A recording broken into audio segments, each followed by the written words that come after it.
आई always tell people, पत्ता ही परमात्मा है। अगर आपको ये चीज़ समझ आई तो मज़ा आ गया। फिर तो क्योंकि हम तो परमात्मा के लिए काम कर रहे हैं।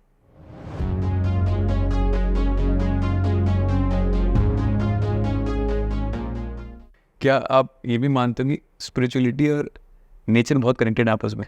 वो अलग है ही नहीं, वो तो एक ही है। आप जब प्रकृति बोलते हैं वही परमात्मा है। I always tell people, chlorophyll is God. अगर क्लोरोफिल नहीं तो फोटोसिंथेसिस नहीं, बिल्कुल। फोटोसिंथेसिस नहीं तो ऑक्सीजन नहीं, ऑक्सीजन नहीं तो आप नहीं और मैं नहीं। हम लोग बैठ के थोड़ा ना बात कर रहे होते। अगर कोई और ऐसी चीज़ है जो उस ऑक्सीजन को प्रोड्यूस करती है तो मुझे बता दीजिए। क्लोरोफिल प्लैंक्टन्स में भी है, ओशंस में से भी 50% ऑक्सीजन आता है, अमेज़ॉन से हमारा 20% ऑक्सीजन आता है, साइबेरियन फॉरेस्ट हैं उसमें से 20% ऑक्सीजन आता है, बाकी जो हमारे इक्वेटोरियल फॉरेस्ट हैं, रेन फॉरेस्ट हैं, उसमें से 10 to 12% ऑक्सीजन आता है। कौन सी ऐसी फैक्ट्री है, कौन सी ऐसी इंडस्ट्री है, कौन सी ऐसी टेक्नोलॉजी है क्लोरोफिल के अलावा, फोटोसिंथेसिस के अलावा, जो ये चीज़ देती है? प्राण ऊर्जा क्या दे रहा है? प्राण ऊर्जा एक ही चीज़ दे रही है, क्लोरोफिल। तो ये चीज़ अगर संसार को समझ आ जाए कि क्लोरोफिल इज गॉड, अब वो कहेंगे गॉड की डेफिनेशन अलग है, लेकिन मेरी समझ से पत्ता ही परमात्मा है। अगर आपको ये चीज़ समझ आई तो मज़ा आ गया। फिर तो क्योंकि हम तो परमात्मा के लिए काम कर रहे हैं। अब बहुत लोग बोलते हैं कि आपने, वी आर कंसिडर्ड कि ठीक है, दुनिया का सबसे बड़ा कम्युनिटी विश्व भर में, हम लोग 63 कंट्रीज़ में से हमारे इंटर्नशिप प्रोग्राम चलती हैं, वॉलंटियर्स हैं, बहुत मैसिव काम है। आप क्या सोचते हो ये कोई पैसों से होती हैं चीज़ें? जैसे ओशो कहा करते थे, ये पेड़ों की सरकार है, ये तो खुद ब खुद काम करवाती है। अगर आप इस फिज़िक्स को नहीं समझते, अगर आप इस मूवमेंट को नहीं समझते, अगर आप इस केमिस्ट्री को नहीं समझते, तो आप नहीं समझ सकते ये काम कैसे होते हैं।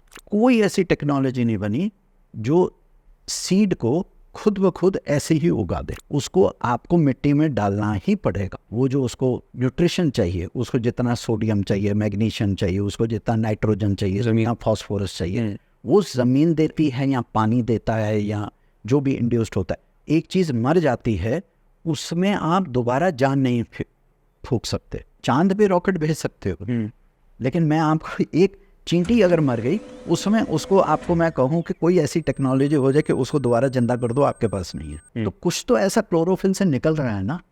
तो ये जो पूरी ध्यान की प्रक्रिया है, स्पिरिचुअलिटी की प्रक्रिया है, ये कर्म कांड की प्रक्रिया नहीं है।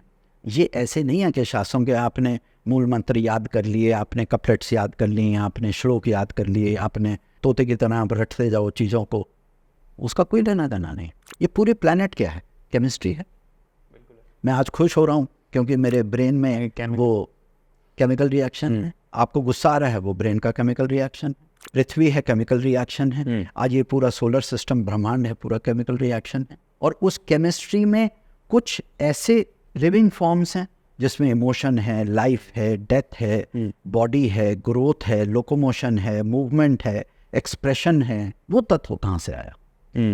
वो कुछ तो निकल रहा है पत्ते में से। When you work with environment, when you work with ecosystems, और जब आप पक्षियों के साथ काम करते हैं, बर्ड्स, बीज, बटरफ्लाइज के साथ काम करते हैं, this is the real spirituality.